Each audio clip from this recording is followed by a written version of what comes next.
Brought to you by Agilus Diagnostics.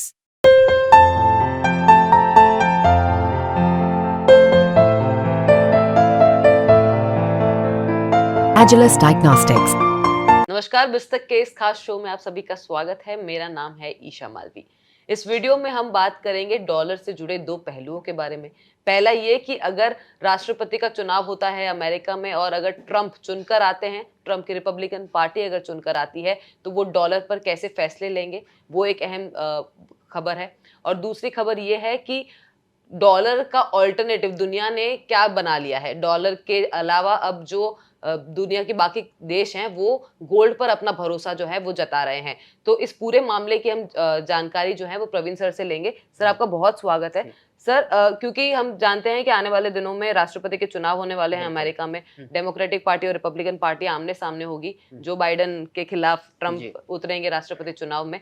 तो sir, क्योंकि हम जानते हैं कि ट्रंप बार बार ये कहते हैं कि हम डॉलर को लेके कई कड़े फैसले लेंगे जिससे यूएस की इकोनॉमी के साथ साथ ग्लोबल इकोनॉमी पर उसका इम्पैक्ट देखने को मिलेगा।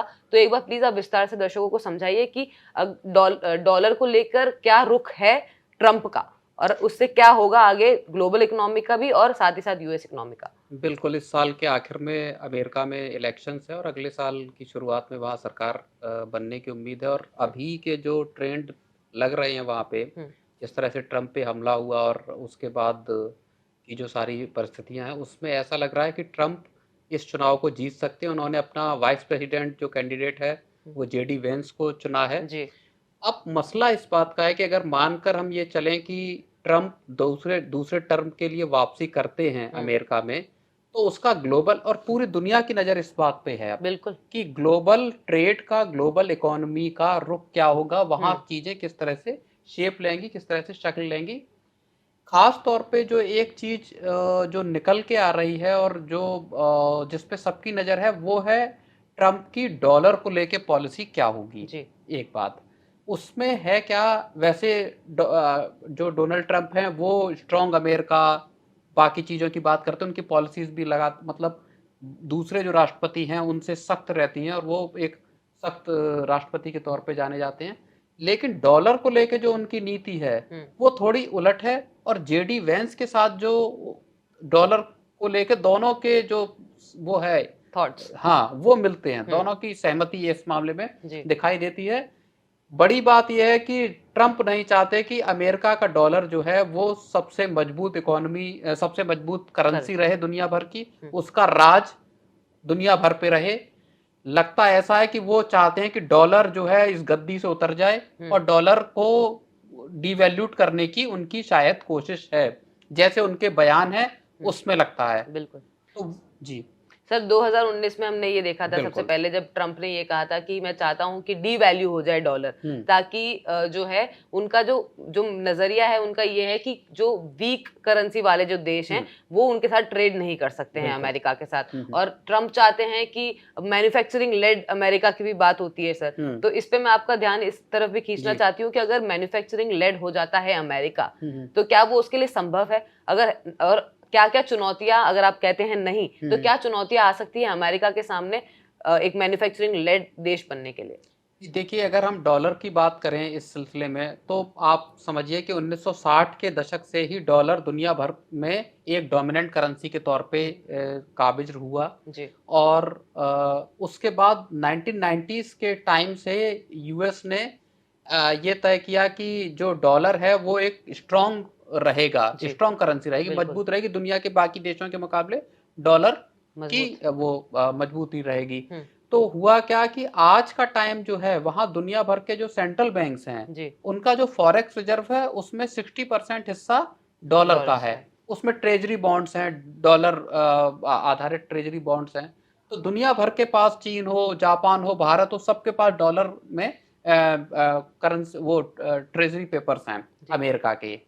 अब जो ट्रंप चाहते हैं, ट्रंप को ये लगता है कि डॉलर चूंकि महंगा है दूसरी करेंसीज के मुकाबले, तो दुनिया का जब दूसरा देश कोई अमेरिका का मान लीजिए बिस्कुट खरीदने जाता है तो उसको ज्यादा दाम चुकाने पड़ते हैं। आपको ये बता दें, इंपोर्ट करते हैं जब आप, और आपकी अगर करेंसी अंडर वैल्यूड है, अंडर वैल्यूड कहें या हम ये कहें कि आपकी करेंसी की वैल्यूएशन डॉलर के मुकाबले कम है, तो आपको ज्यादा पैसे देने पड़ते हैं। भारत के साथ ये मामला तेल के तौर पे अगर आप देखेंगे कि तेल 88% लगभग हम तेल इंपोर्ट करते हैं, इसीलिए हमारा जो फॉरेक्स रिजर्व का एक बड़ा हिस्सा ऑयल इंपोर्ट करने में चला जाता है। यूएस क्या चाहता है, आपकी करेंसी अगर कमजोर है तो आपको एक्सपोर्ट करने में फायदा होता है। जैसे हमारी आईटी सेक्टर है वो जब एक्सपोर्ट करते हैं अपनी सर्विसेज को तो वहां से डॉलर मिलते हैं, आपका रुपए की वैल्यू कम है तो आपको ज्यादा रुपए मिल जाते हैं हर एक डॉलर पे। बिल्कुल। तो यूएस ये चाहता है कि वो अपनी सर्विसेज को, अपने गुड्स को एक्सपोर्ट करे और वहां पे अगर आपकी करेंसी कमजोर है तो आपको जो दूसरी करेंसी मिल रही है उसमें आपको फायदा होता है। ये पूरी कहानी है। अमेरिका चाहता है कि वो एक्सपोर्ट लेड इकोनॉमी बने और मैन्युफैक्चरिंग की जो आपने बात की, अमेरिका के साथ सबसे बड़ी चुनौती है सस्ते लेबर की। साउथ ईस्ट एशिया में भारत, चीन, ताइवान, वियतनाम, ये सारे जो कंट्रीज हैं यहाँ पे लेबर सस्ता है, श्रम सस्ता है, इसलिए ये इस चीज में आपको बताएं सफल हो जाते हैं, भारत हो या चीन हो।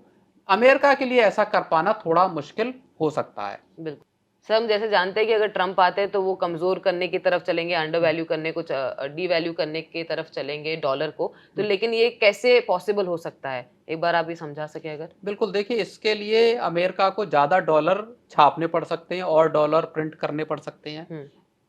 अगर आप ज्यादा डॉलर प्रिंट करेंगे या कोई भी देश अगर अपनी करेंसी की प्रिंटिंग बढ़ा देता है, ज्यादा प्रिंट करता है, तो फिर वहां वैल्यूएशन उस करेंसी की कम हो जाएगी। अच्छा। आपको एक और दिलचस्प बात मैं बताऊं इस लिहाज में, एक वक्त था जब चीन और अमेरिका के बीच एक लंबे दौर तक इस बात को लेके बड़ी रस्साकशी चली कि चीन अपने युआन को जानबूझकर डेलिबरेटली अंडर वैल्यूड रखता है। अच्छा। ताकि वो, चूंकि चीन लंबे टाइम से एक एक्सपोर्ट आधारित इकोनॉमी है, सारे गुड्स पूरे दुनिया भर में चीन के जाते हैं, तो चीन को अमेरिका इस बात के लिए चीन की आलोचना करता रहा। चीन, ये मैं 2008-9 के टाइम से बता रहा हूँ, तब चीन और अमेरिका के बीच में बड़ा इस चीज को लेके जंग चली है कि आप आखिर अपनी वैल्यू को मार्केट के हिसाब से क्यों नहीं लेके आते जी।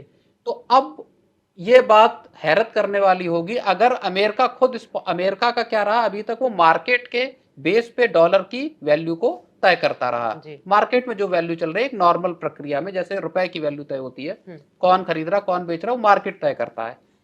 अगर अमेरिका इस प्रैक्टिस पे आता है कि वो अपने एंड से डॉलर को कमजोर करता है, तो ये एक तरह से अपने ही रुख को उलटना होगा जहां वो चीन के खिलाफ इस बात को लेके खड़ा हुआ था। बिल्कुल।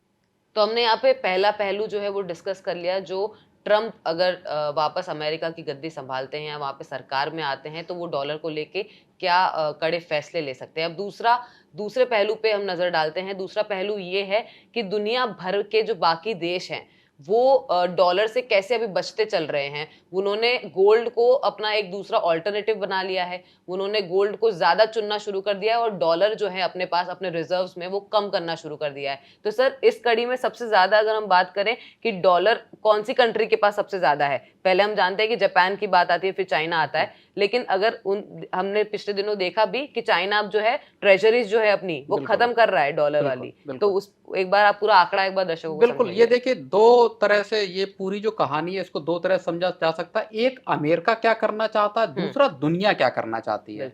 दुनिया में अब ये है कि जब से रूस और यूक्रेन का युद्ध शुरू हुआ 2022 में फरवरी से, उसके बाद से दुनिया में एक डर पैदा हुआ है। आपको बताएं इसी साल की शुरुआत में जो अमेरिकी वित्त मंत्री जेनेट येलेन हैं, उन्होंने कहा है कि अमेरिका को रूस की डॉलर आधारित जो संपत्तियां हैं, एसेट्स हैं, उनको जब्त कर लेना चाहिए जी।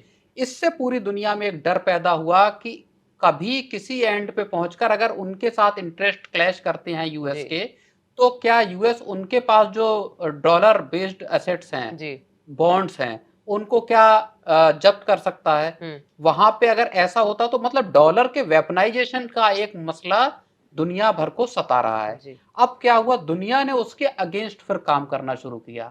चीन इस मामले में अगुवा है और बाकी देश, भारत भी इस सिलसिले में, हालांकि खुले तौर पे कोई इस बात को नहीं कह रहा, लेकिन इस प्रक्रिया की ओर सब लोग चल रहे हैं कि किस तरह से डॉलर को या यूएस ट्रेजरी बॉन्ड्स को, यूएस एसेट्स को में अपना इन्वेस्टमेंट, जो बैंकों का, सेंट्रल बैंक्स का इन्वेस्टमेंट है रिजर्व के तौर पे, वो किस तरह से कम किया जाए। बिल्कुल। अब यहाँ सबसे जो स्ट्रॉन्ग इन्वेस्टमेंट ठिकाना दिखा है सारे बैंकों को, वो दिखा है गोल्ड। तो अब आपको मैं कुछ डेटा बताता हूँ, वो आपको इस पूरी तस्वीर को, सारे दर्शकों को भी समझने में मदद देगा कि दुनिया भर के जो सेंट्रल बैंक हैं वो एक तरफ ट्रेजरी बॉन्ड्स बेच रहे हैं यूएस के, और दूसरे हाथ से गोल्ड को अपने यहाँ रिजर्व में शामिल कर रहे हैं। जो फॉरेक्स रिजर्व है उसमें बॉन्ड्स की हिस्सेदारी कम हो रही, गोल्ड की हिस्सेदारी बढ़ रही है।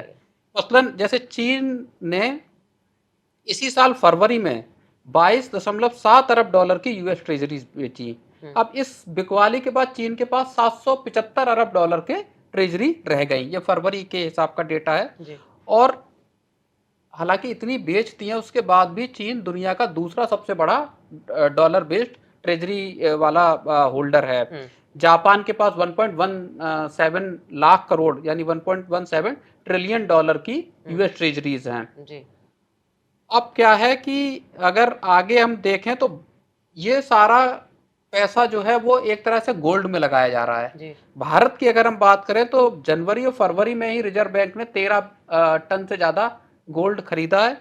और आरबीआई का फॉरेक्स रिजर्व है उसमें जो 3 बिलियन डॉलर का जो इजाफा हुआ उसमें 80% हिस्सा गोल्ड का है।